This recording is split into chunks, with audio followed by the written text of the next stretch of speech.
श्री कृष्ण लीला। परीक्षित, मार्ग में गऊओं और दूसरों के चरण चिन्हों के बीच बीच में भगवान के चरण चिन्ह भी दिख जाते थे। उनमें कमल, जौ, अंकुश, वज्र और ध्वजा के चिन्ह बहुत ही स्पष्ट थे। उन्हें देखते हुए वे बहुत शीघ्रता से चले। उन्होंने दूर से ही देखा कि कालिया दह में कालिया नाग के शरीर से बंधे हुए श्री कृष्ण चेष्टाहीन हो रहे हैं। कुंड के किनारे पर ग्वाल बाल अचेत पड़े हैं और गोएं, बैल, बछड़े आदि बड़े आतुर स्वर से डकरा रहे हैं। यह सब देखकर वे सब गोप अत्यंत व्याकुल और अंत में मूर्छित ही हो गए। गोपियों का मन अनंत गुण गान निल्य भगवान श्री कृष्ण के प्रेम के रंग में रंगा हुआ था। वे तो नित्य निरंतर भगवान के सौहार्द, उनकी मधुर मुस्कान, प्रेम भरी चितवन तथा मीठी वाणी का ही स्मरण करती रहती थी। जब उन्होंने देखा कि हमारे प्रियतम श्याम सुंदर को काले सांप ने जकड़ रखा है, तब तो उनके हृदय में बड़ा ही दुख और बड़ी ही जलन हुई। अपने प्राण वल्लभ जीवन सर्वस्व के बिना उन्हें तीनों लोग शून्य दिखने लगे। माता यशोदा तो अपने लाडले लाल के पीछे कालिया दह में कूदने ही जा रही थी, परंतु गोपियों ने उन्हें पकड़ लिया। उनके हृदय में भी वैसी ही पीड़ा थी। उनकी आंखें भी आंसुओं की झड़ी लगा रखी थी। सबकी आंखें श्री कृष्ण के मुख कमल पर लगी थीं। जिनके शरीर में चेतना थी वे ब्रजमोहन श्री कृष्ण की पूतना वध आदि की प्यारी प्यारी ऐश्वर्या की लीलाएं कह कहकर यशोदा जी को धीरज बंधाने लगीं, किंतु अधिकांश तो मुर्दे की तरह ही पड़ी थी। परीक्षित, नंद बाबा आदि के जीवन प्राण तो श्री कृष्ण ही थे। वे श्री कृष्ण के लिए कालिया दह में घुसने लगे। ये देखकर श्री कृष्ण का प्रभाव जानने वाले भगवान बलराम जी ने किन्हीं को समझा बुझाकर, किन्हीं को बलपूर्वक और किन्हीं को उनके हृदयों में प्रेरणा करके रोक दिया। परीक्षित, ये सांप के शरीर से बंध जाना तो श्री कृष्ण की मनुष्यों जैसी एक लीला थी। जब उन्होंने देखा कि ब्रज के सभी लोग स्त्री और बच्चों के साथ मेरे लिए इस प्रकार अत्यंत दुखी हो रहे हैं और सचमुच मेरे सिवाय इनका दूसरा कोई सहारा भी नहीं है, तब वे एक मुहूर्त तक सर्प के बंधन में रहकर बाहर निकल आए।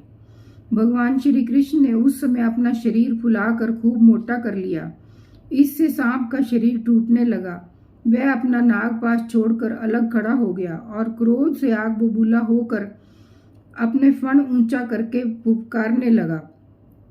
घात मिलते ही श्री कृष्ण पर चोट करने के लिए वह उनकी ओर टकटकी लगाकर देखने लगा। उस समय उसके नथुनों से विष की फुहारें निकल रही थी।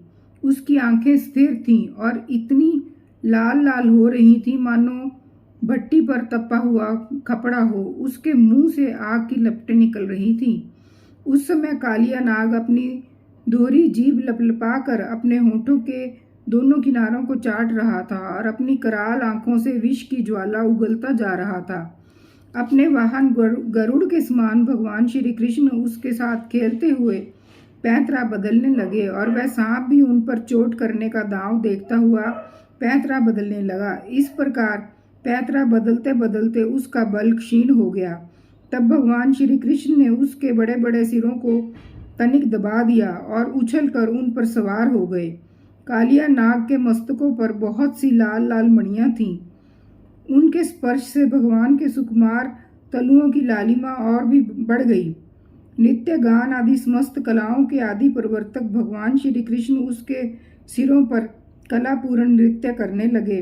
भगवान के प्यारे भक्त गंधर्व, सिद्ध, देवता, चारण और देवांगनाओं ने जब देखा कि भगवान नृत्य करना चाहते हैं, तब वे बड़े प्रेम से मृदंग, ढोल, नगाड़े आदि बाजे बजाते हुए, सुंदर सुंदर गीत गाते हुए, पुष्पों की वर्षा करते हुए और अपने को निछावर करते हुए भेंट ले लेकर उसी समय भगवान के पास आ पहुंचे।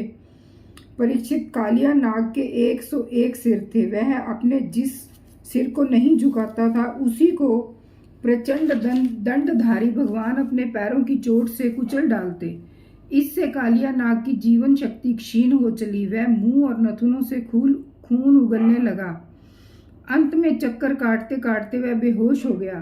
तनिक भी चेतना होता तो वह अपनी आंखों से विष उगलने लगता और क्रोध के मारे जोर जोर से फुफकारने लगता। इस प्रकार वह अपने सिरों में से जिस सिर को ऊपर उठाता उसी को नाचते हुए भगवान श्री कृष्ण अपने चरणों की ठोकर से झुकाकर रौंद डालते। उस समय पुराण पुरुषोत्तम भगवान श्री कृष्ण के चरणों पर जो खून की बूंदें पड़ती थीं, उनसे ऐसा मालूम होता मानो रक्त पुष्पों से उनकी पूजा की जा रही हो। परीक्षित, भगवान के इस अद्भुत तांडव नृत्य से कालिया के फण रूप छत्ते छिन्न भिन्न हो गए। उसका एक एक अंग चूर चूर हो गया और मुंह से खून की उल्टी होने लगी। अब उसके सारे जगत के आदि शिक्षक पुराण पुरुष भगवान नारायण की स्मृति हुई। वह मन ही मन भगवान की शरण में गया। भगवान श्री कृष्ण के उदर में संपूर्ण विश्व है, इसलिए उनके भारी बोझ से कालिया नाग के शरीर की एक एक गांठ ढीली पड़ गई। उनकी एड़ियों की चोट से उसके छत्र के समान फन छिन्न भिन्न हो गए। अपने पति की यह दशा देखकर उसकी पत्नियां भगवान की शरण में आईं। वे अत्यंत आतुर हो रही थीं। भय के मारे उनके वस्त्राभूषण अस्त व्यस्त हो रहे थे और केश की चोटियां भी बिखर रही थीं। उस समय उन साध्वी नाग पत्नियों के चित्त में बड़ी घबराहट थी। अपने बालकों को आज्ञा करके वे पृथ्वी पर लौट गईं और हाथ जोड़कर उन्होंने समस्त प्राणियों के एकमात्र स्वामी भगवान श्री कृष्ण को प्रणाम किया। भगवान श्री कृष्ण को शरणागत वत्सल जानकर अपने अपराधी पति को छुड़ाने की इच्छा से उन्होंने उनकी शरण ग्रहण की।